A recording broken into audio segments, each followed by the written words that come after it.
제가 얼마 전에 유정식 목사님이 저한테 젊은 종에게 능력을 허락하시옵소서라고 기도하는 소리를 들었는데 오늘 노종이라는 말을 또 들었어요. 금방 노종이 되었습니다. 오늘 박정수 장님 안 오셨는데 한 목사님도 이제 한물 갔습니다 그러시더라고. 지금 한물 간 목사가 되었어요.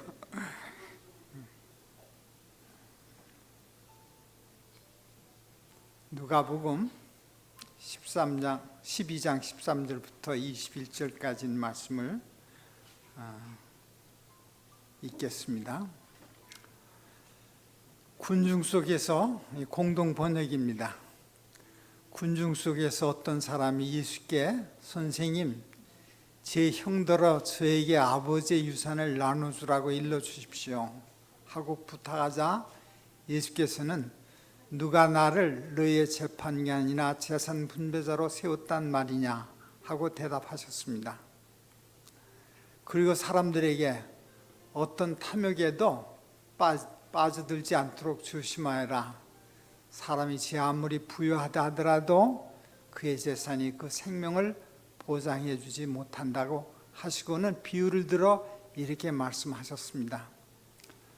어떤 부자가 밭에서 많은 소출을 얻게 되어 그 곡식을 쌓아둘 것이 없으니 어떻게 할까 하며 혼자 궁리하다가 옳지 좋은 수가 있다. 내 창고를 헐고 더 큰 것을 지어 거기에다 내 모든 곡식과 재산을 넣어 두어야지. 그리고 그 영혼에게 말하리라. 영혼아, 많은 재산을 쌓아두었으니 너는 이제 몇 년 동안 걱정할 것 없다. 그러니 실컷 쉬고 먹고 마시며 즐겨라 하고 말하였다. 그러나 하나님께서는 이 어리석은 자야, 바로 오늘 밤 내 영혼이 너에게서 떠나가리라. 그러니 네가 쌓아둔 것은 누구의 차지가 되겠느냐 하셨다. 이렇게 자기를 위하여 재산을 모으면서도 하나님께 인색한 사람은 바로 이와 같이 될 것이다. 지금부터 제가 띄우는 영상은 실물교훈이라는 책에 있는 말씀입니다. 그리스도께서 가르치고 계셨습니다. 어느 때처럼 제자들을 위해 많은 사람들이 그분의 주위에 모여들었습니다. 그리스도께서는 오래지 않아 제자들이 참가하게 될 장면에 대하여 말씀하고 계셨습니다. 제가 어느 날 설교를 하고 내려갔더니 우리 엄 선생님이 소리를 질러서 가슴이 덜렁덜렁했다 그렇게 말씀하셔서 오늘은 제가 소리를 안 질리고 설교를 할 수 있기를 바랍니다. 그리고 식사를 하면서 우리나라의 일본과의 관계에 대해서 말씀하시면서 문 대통령이 납작 엎드리면 문제가 없을 텐데 납작 엎드리지를 않는다고 그렇게 말씀하셨어요. 그 말씀을 많이 들으면서 내가 모든 사람하고의 관계에 있어 납작 엎드리는 인생을 걸었으면 좋겠다 그런 생각을 했습니다. 저만 아니라 제 설교를 듣는 여러분도 납작 엎드리는 인생을 살면 살기가 좀 편하실 겁니다. 이 세상 사람들은 납작 엎드리기를 참 어려워해요. 자존심이라는 게 있어가지고 겸손하지 않습니다. 에스더서가 가르치는 이야기 가운데 모르드게가 하만에게 엎드리지를 않았어요. 그리고 문제가 생겼어요. 그래서 아주 위기에 처하는 어려움이 생겼는데 모르드게도 납작 엎드리는 법을 배웠으면 좋을 뻔했어요. 또 하만도 자기가 그렇게 높은 지에 오른 것은 모르드게 덕이거든. 자기가 모르드게가 그 임금을 쥐고자 한 것을 고변하지 않았으면 찬스가 없었을 터인데 모르드게 때문에 자기가 높은 자리에 올라갔는데 모르드게를 겸손하게 더 존중하고 납작 엎드리는 인생길을 걸었으면 자기도 안 죽고 모르드게도 이 세상에서 편안했을 텐데 납작 엎드리는 법을 하만도 배우지 못했고 모르드게도 배우지 못해서 어려움이 있었구나 생각하면서 인생길을 살면서 납작 엎드리는 그런 인생길을 걸으면 좋겠다 생각했습니다. 부인들도 남편한테 좀 납작 엎드리는 법을 배웠으면 좋겠고 남편들도 부인한테 납작 엎드리는 인생을 남편으로서 하면 얼마나 좋을까 그런 생각을 했습니다. 아주 엄선생님 저한테 아주 좋은 교육을 하셨어요. 납작 엎드린, 특별히 결혼해서 한참 된 사람들은 늙으면 남편들이 납작 엎드리는 인생을 사는 것이 편해요. 그런데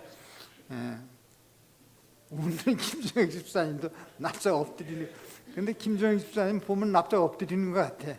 부인이 어떻게 말할지는 모르지만 예수님께서 이제 당신이 이 땅에서 사업을 하시기에 얼마 남지 않은 것을 알으시고 굉장히 긴박한 기별을 전하고 있는데 그 기별을 듣는 사람들 중에 예수님께서 뭐 하나 가만히 보니까 문둥병자를 고치지, 물을 술되게 하지, 아주 놀라운 기적들을 많이 행하는 것을 보고 예수님의 저 어토리티를, 저 권위를 가지고 우리 형한테 말을 하면 재산을 좀 나눠받을 수 있지 않을까 그런 생각을 했어요. 모세 율법에는 아버지가 돌아가실 때 유산을 자식들한테 똑같이 나눠주도록 하셨지만 장자에게는 배를 주도록 돼 있었습니다. 근데 아버지가, 어떤 사람이 자기 아버지가 돌아가시는데 형이 보니까 불공평하게 자기가 다 가져간 것 같아, 배 이상. 그러니까 좀 그것을 나눠달라고 형하고 의논하다가 형이 말을 안 들으니까 형은 아주 불공평한 사람이라고. 그래서 권위가 있는 예수님께서 내 동생한테 그 재산 좀 나눠줘라고 말을 하면 그 예수님의 그 굉장한 권세 때문에 형이 말을 들을 것 같이 생각해서 자기 형한테 그렇게 말해달라고 그렇게 이제 이야기를 했어요. 근데 예수께서 지금 그런 이야기, 재판관으로서 그런 말을 할 시간보다는 이 세상에 복음을, 당신을 믿으면 구원받는다는 그 이야기, 기별을 전한 일이 더 급하셨습니다. 제가 어제 저녁에도 좀 잠깐 이야기했는데, 착하면 하늘나라 갈까요? 한번 착하면 하늘나라 가요?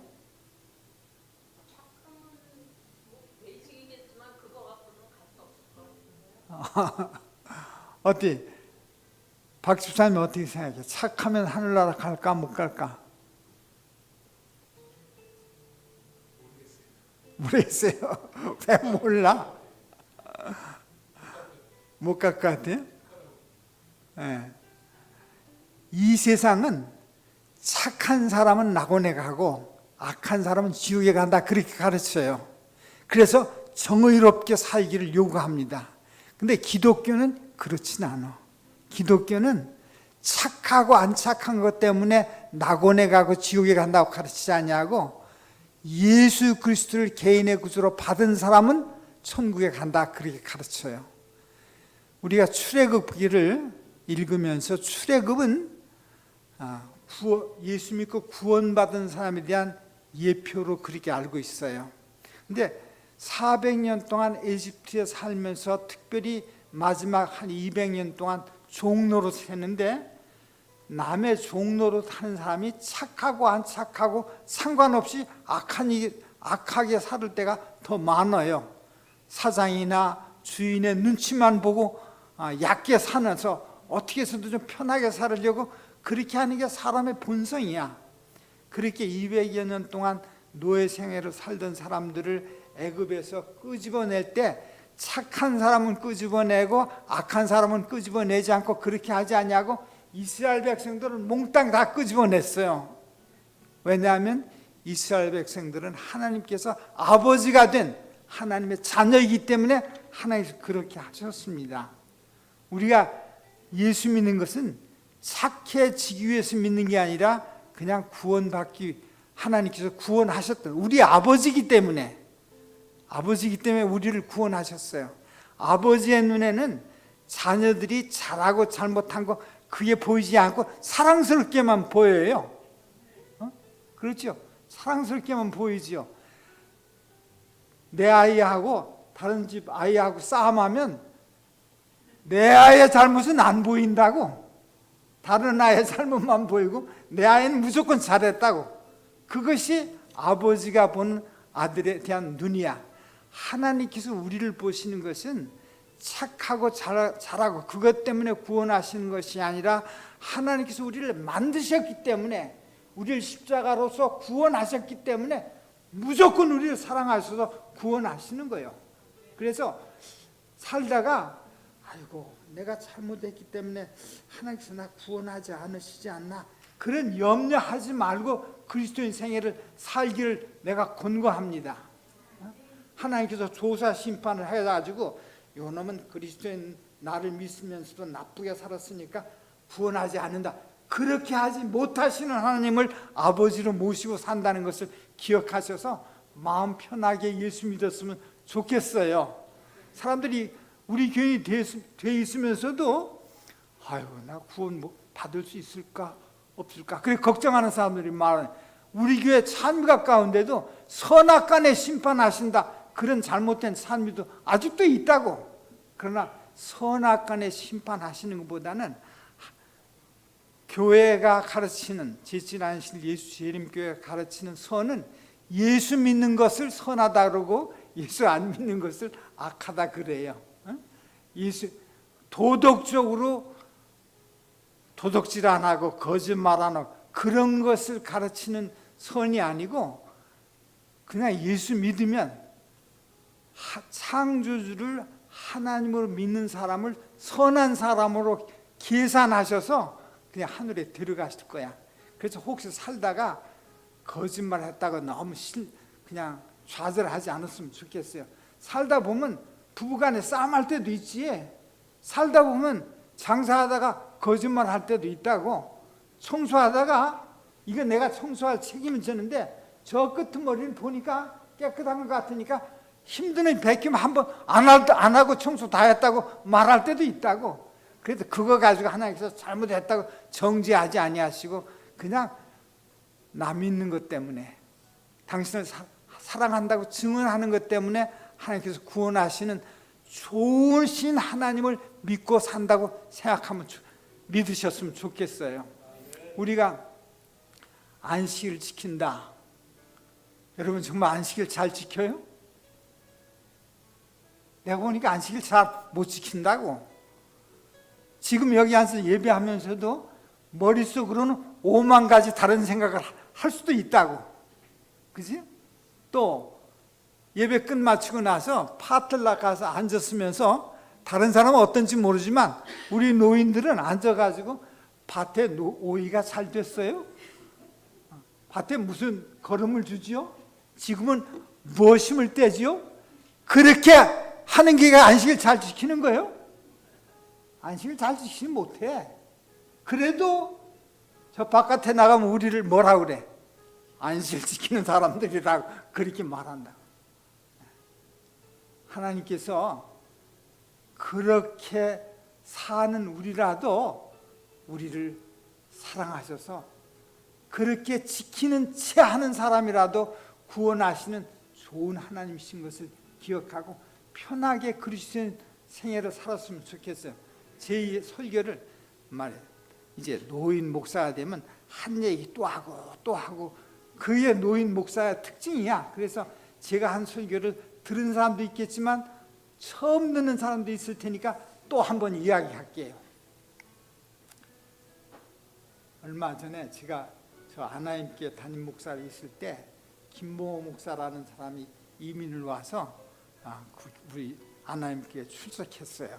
출석하는데 뭐 처음이니까 어느 교회에서 금방 목사로 부를 수 없으니까 그냥 교회 출석하고 있는데 제가 딱 해서 그냥 우리 아나임교회 부목사로 이름만이라도 줬어요. 돈은 안 주고 이름만이라도 줘서 장차 어디 자리가 있으면 보내야겠다 그런 생각을 하고 있는데, 그래도 이제 이름이 부목사이니까 설교 시간을 줬더니 한 번은 설교를 하는데 이런 설교를 했어요. 그분한테 아이 둘이 있었어. 7살, 8살짜리가 둘이 있었는데 7살짜리 되면 말을 잘 들어요? 잘 안 들어요? 잘 안 듣거든. 그래서 어느 아이인지 모르지만 지금 시집 가서 다 잘 살고 있는데 그 아이 중에 하나가 말을 안 들으니까 호차를 들고 때리기 시작했어. 야, 너 잘못했다고 해.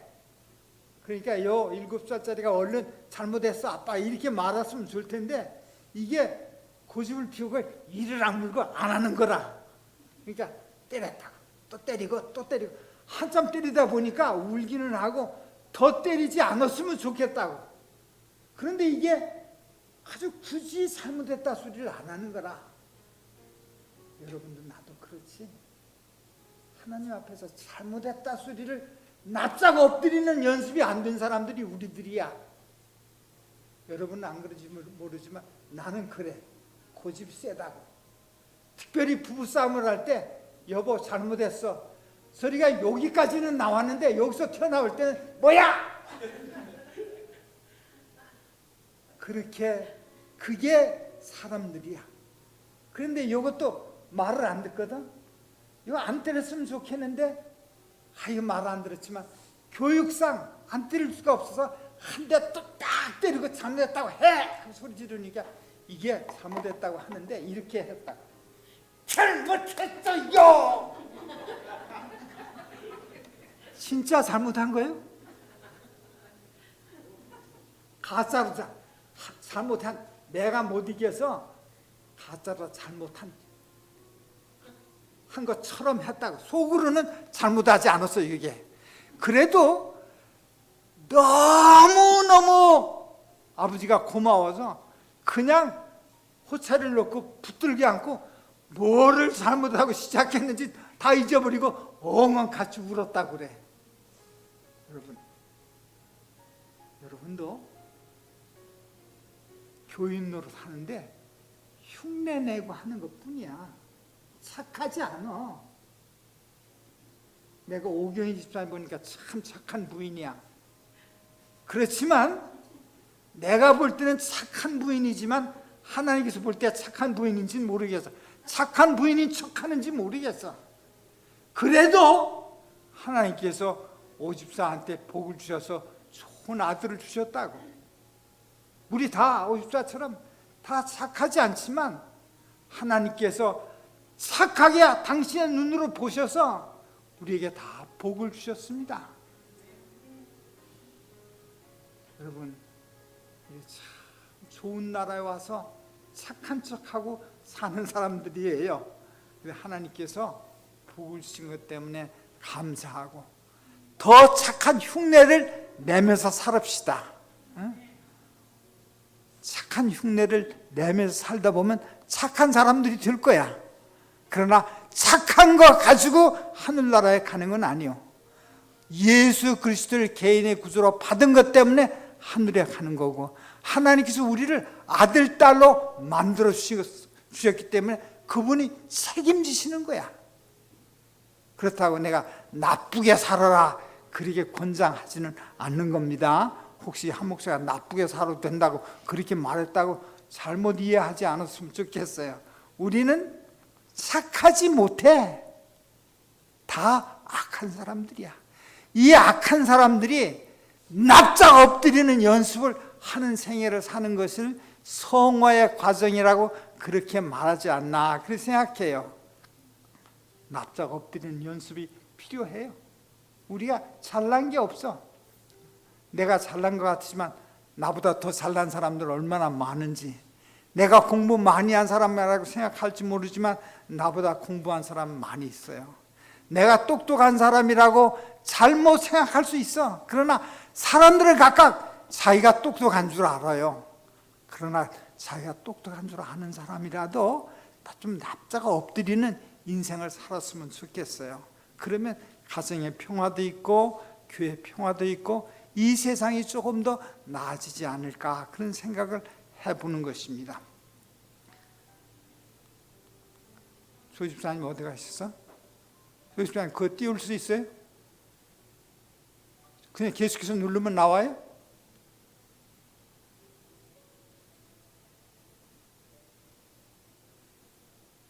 조금 내가 이거 이거 보신 분들이 많이 계실 거예요.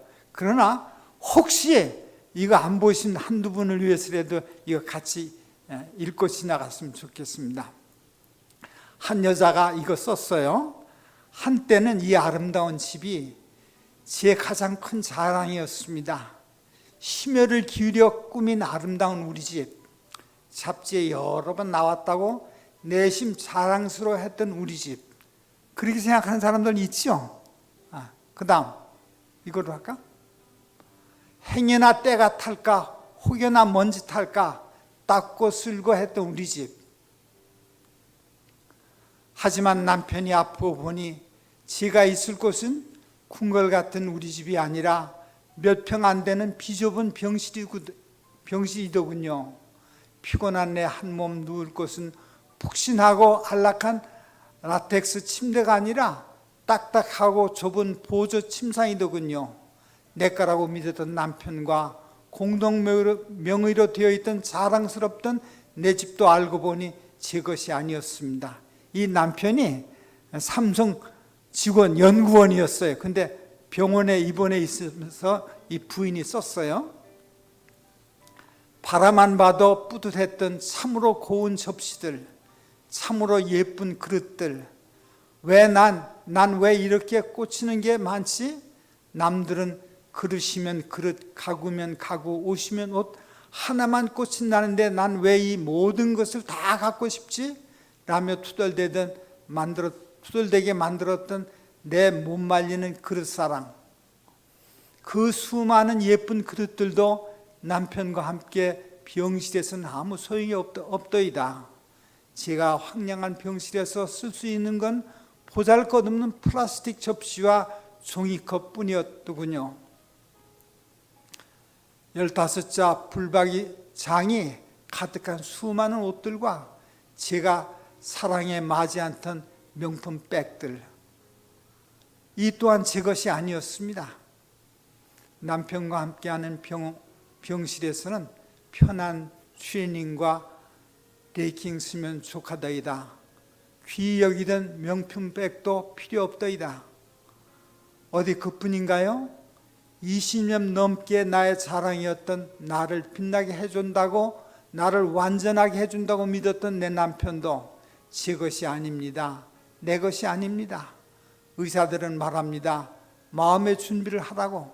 이 또한 내 것이 아니라고. 이제는 압니다. 내 분신, 내 생명, 내 사랑하는 아이들조차 제 것이 아니라는 것을요. 이 아이들 또한 그분이 제게 잠시 맡기셨던 선물임을 제가 잊고 있었네요. 이와 같은 이유로 근심, 염려 또한 제 것이 아닙니다. 적게 걸고 숙제가 모자라 수혈을 해도 의사가 제 아무리 무서운 말을 해도 그것은 내 것이 아닙니다. 내 아버지의 것입니다. 여러분, 예수께서 사람의 생명이 재산에 넉넉한 데 있지 않다, 그렇게 말씀하셨습니다. 여러분 지금 누리고 있는 것들 다 내 것 아니고 잠깐 빌려받은 것입니다. 빌려받은 동안 빌려받은 모든 것들에 대해서 납작 엎드리는 신앙생애, 납작 엎드리는 인생을 걸었으면 좋겠어요. 여러분이나 나나 똑똑하지 않아요. 여러분이나 내가 건강하지 않아요. 여러분이나 내가 다 완전하지 않습니다. 우리가 다 허약한 인간들 뿐이며, 잠시 후면, 제가 얼마 전에 젊은 종이라는 말을 들었는데 잠시 지난 오늘 노정이라는 말을 듣고 있어요. 여러분 저만 그렇습니까? 여러분도 그렇게 노인이 됩니다. 아니 조금 있으면 우리 김 할아버지처럼 잠드는 순간을 가지게 될 거예요.